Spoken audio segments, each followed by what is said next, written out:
રાજકોટમાં અંજલિબેન રૂપાણીએ મતદાન કર્યું અને મતદાન કર્યા બાદ અંજલિબેન રૂપાણી ભાવુક થયા। અંજલિબેને પૂર્વ મુખ્યમંત્રી વિજયભાઈ રૂપાણીને યાદ કર્યા।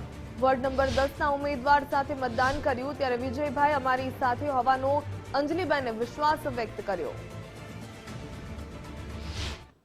1980 પછી પહેલીવાર એકલી મતદાન કરવા આવી છું।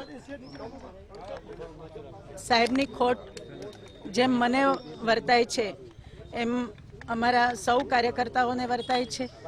લોકોને પણ સાહેબની ખોટ ચોક્કસ દેખાઈ આવે છે।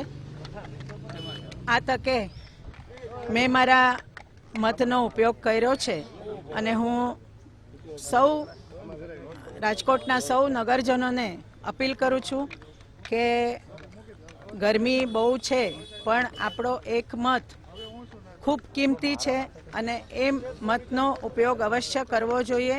આ લોકશાહીની પરંપરા આપણે જાળવવી જ જોઈએ અને સૌ મતદારોને અપીલ કરું છું કે તડકો થાય તે પહેલાં આપણે સુરક્ષિત રહીને મતદાન કરીએ।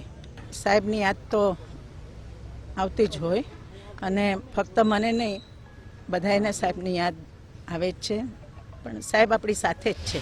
બસ મતદારોને એક જ છે કે તડકો ગરમી વધારે છે, 43 ડિગ્રી જેવું આજનું તાપમાન છે જશે એવી આગાહી છે। તો હું એવું માની રહ્યો છું કે લોકોએ સુરક્ષિત રીતે અત્યારે વહેલામાં વહેલું મતદાન કરી લેવું જોઈએ કે લોકો મતદારો સ્વયંભૂ મતદાન કરવા માટે લાઈનો લગાવી રહ્યા છે।